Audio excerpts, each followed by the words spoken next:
and looking for good leadership, etc.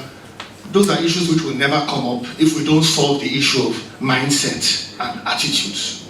So I'd just like us to open up a discussion on what you people here think are some of the fundamental social attitudes which are causing problems, which are causing negativity, which are making things not work.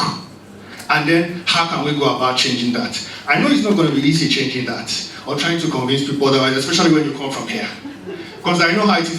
At the beginning, when you go back home, the first week you talk, you complain that, oh, why is this like this? Like, it's not supposed to be working like this. People will keep quiet, they will listen to you. After like 1 week, people will be like, oh boy, guy, we know so you come from abroad, but I saw the thing there for Nigeria. That will be the final answer. This is Nigeria. The third week, by the time you start complaining, people will be angry with you. So, boy, take your time, you know. So, it's not easy. I know that. But we have to try. And I believe if that element is not changed, nothing will ever change.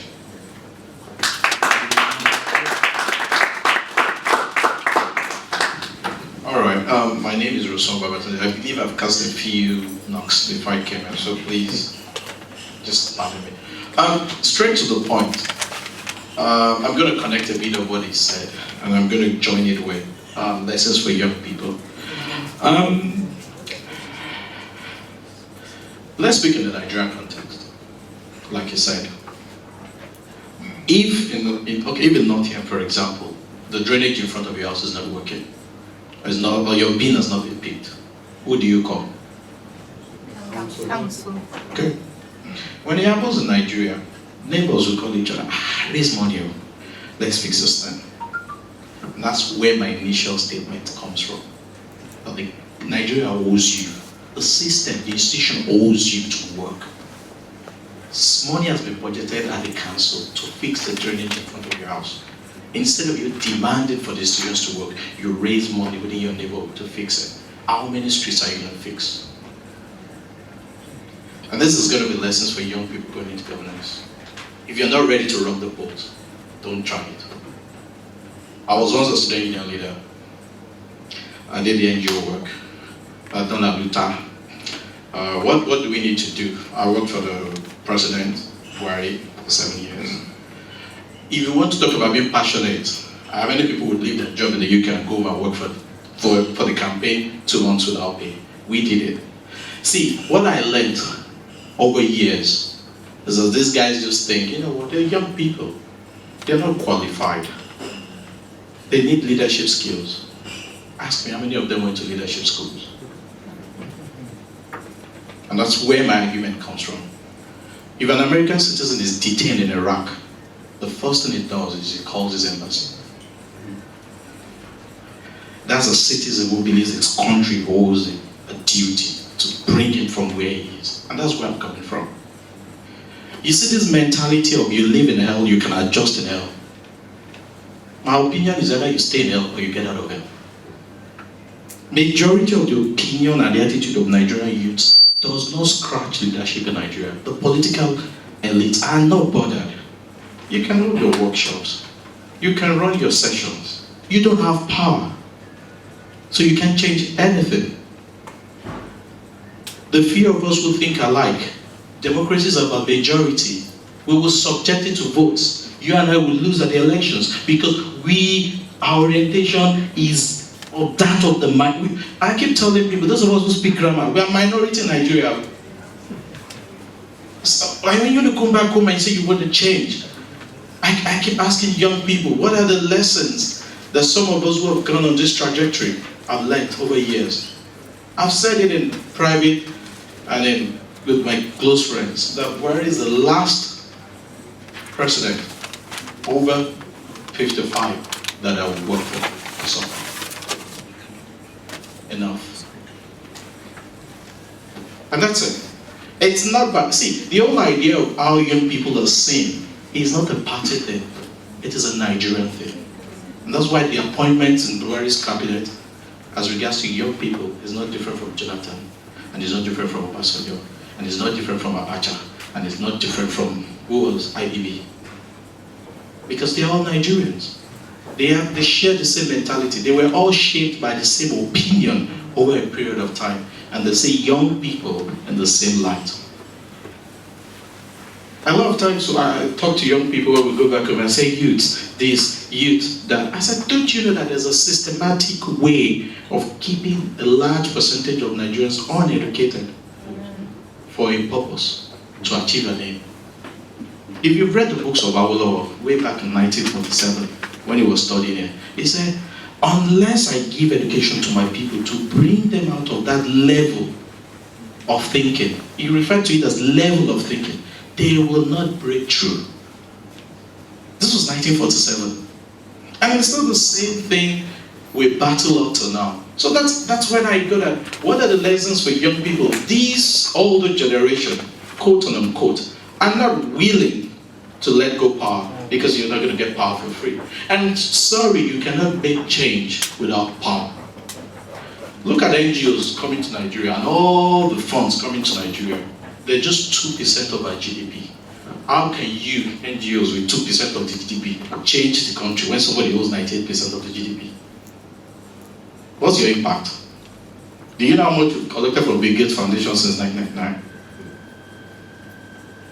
So when we say focus on governance, focus on institutions, the recent cases of SA, the girl that was raped, and stuff. Everybody wants to focus on, north, south. I said, pause. Do you know it was possible to have averted that case? When the first time the police would have notified and they said, they should have rescued her. They refused. The institution failed. How many of us are going to leave our jobs and start going to look for people like SA to rescue them when we're supposed to build institutions? So young people still, I'm a bit sometimes angry over the years when I meet people, young people in politics, and all I tell them is, you won't get it with this attitude. Because with leadership comes responsibility. And the moment you shy away from, I don't want to be tagged this, I don't want to be seen as this, I don't want to be seen as that, you're not ready for leadership. If Obama stayed in the NGO world with his Obamacare idea, America won't have Obamacare today.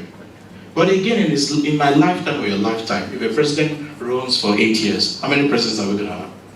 5, 6, 7 times 8. So for me, I'm always of the opinion that no matter how much we begin to shape the system, young people, we must look towards political power and political leadership. Because without it, sir, I was challenged earlier on. The reason why I was challenged you was because you build those schools but you don't determine the curriculum. So those kids will not be taught civic education, their rights. So whether you build a school for them or not, they will still turn out to be a product of their environment because their environment does not tell them they have a right. And that's my main concern. Why do you think politicians share rights? The politicians who share rights are not dumb. They know these people need immediate gains, but you need to have given those people a certain level of education or reorientation for them to be able to reject those rights or take the rights and still, do what their mind tells them. So for young people, the point is, there's always, do you beat them or do you join them? A few years ago, if you ask me, I'll say, no. Don't stay in your hands. Don't join them. Stay away as far as possible. 2016, I'll tell you something else now. Join them, demand, and that's the only way you're going to make a change. The way government works is quite different from the way we see with the whole activism, whatever. Buhari is president. I told someone, 4 years, there won't be change. He said, I said, it's simple economics.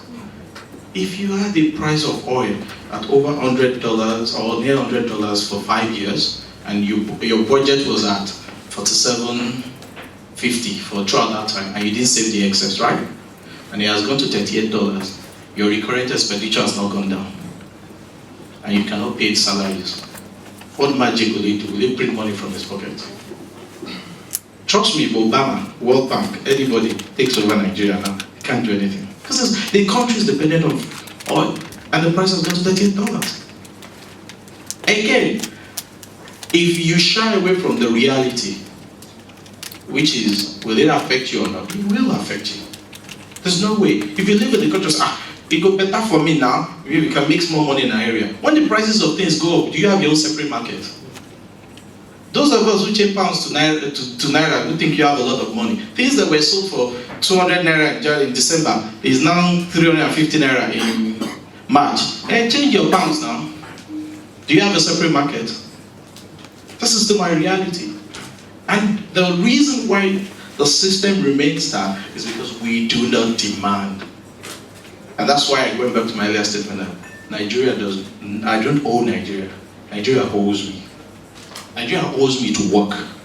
So that when I work hard for my money, I can sleep in peace.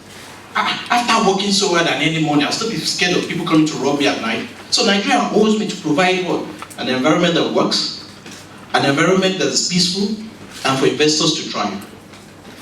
It is not my duty or your duty to provide an enabling environment for infrastructural development.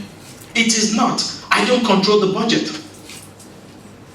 So, with time, I keep throwing my few contrarian ideas and telling young people, you need to rock the boat. From your presentation, you're doing a PhD in industrial chemistry, you said microbiology and chemistry. The labs here are fantastic. I don't need to go there. If we go back to Uni Lorena, it will be a different story. And that's why I said, the person who was born in Silicon Valley is not the same with the one that was born in Lagos. The Chinese kids and the Nigerian kids in the global 21st century are not the same. You may want to compete, but you didn't start from the same level. Somebody has an advantage.